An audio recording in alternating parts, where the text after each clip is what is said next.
কোথায় গেল? কি সুন্দর গানের গলা, একেবারে যেন সাক্ষাৎ সরস্বতী বাস করছে। এখানেই তো ছিল, কিন্তু কাউকে তো দেখতেই পাচ্ছি না। তবে কি সেই সরস্বতীর দেখা পাবো না আমি?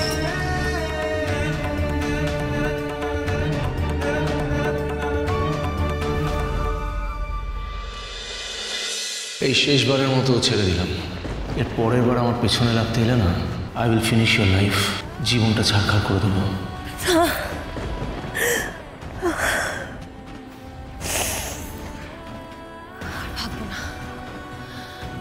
না না না না, এইসব নিয়ে আর ভাববো না আমি। অনেক হয়েছে, অনেক হয়েছে।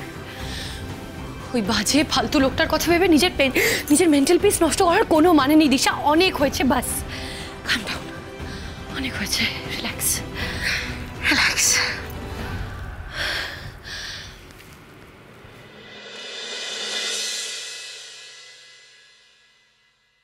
আমাদের ওদের এরকম অপমান করা উচিত হয়নি, একদমই উচিত হয়নি।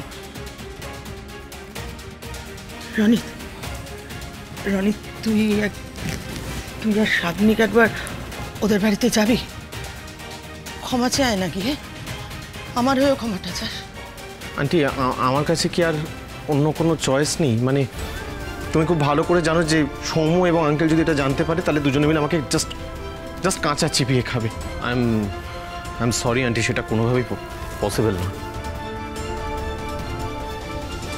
কিন্তু রনিত, একটা জিনিস ভেবে দেখতো, এরকম মধ্যবিত্ত পরিবারের কাছে না ওদের ওই সম্মানটুকুই সম্বল রে, বেঁচে থাকার সম্বল। আর সেই আত্মসম্মানে আমরা আজকে ভয়ঙ্করভাবে আঘাত করেছি।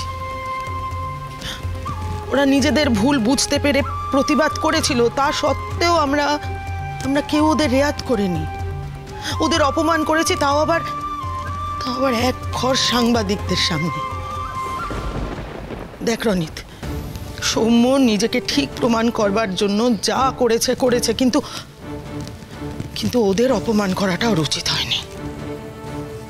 একদম ঠিক কথা বলেছো মা। মানবিকতার খাতিরে আমি ওদের বাড়িতে গিয়ে ক্ষমা চাইব।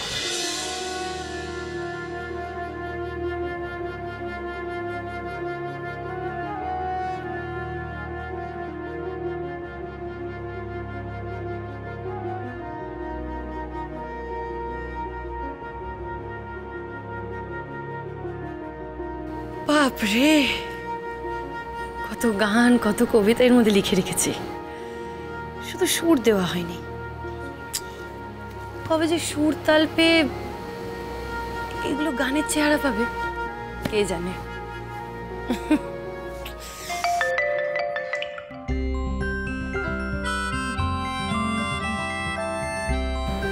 আরে চোখেও দেখি না।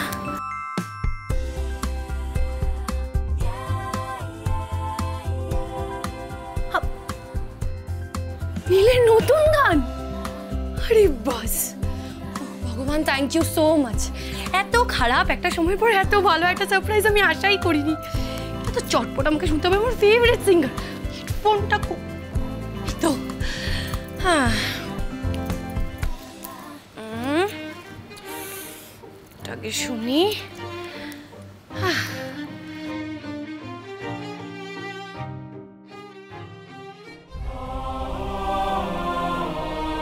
এর আগে আমি আপনাদের অনেক প্রেমের গান শুনিয়েছি, চাওয়া পাওয়ার গান শুনিয়েছি, যত্নে সাজানো স্বপ্নের গান শুনিয়েছি। কিন্তু আজ আমি আপনাদের এমন একটা গান শোনাবো যেটা মানুষের লুকিয়ে থাকা কষ্টের কথা বলে, সেই সব কথা যেগুলো আমরা কারো কাছে প্রকাশ করতে পারি না।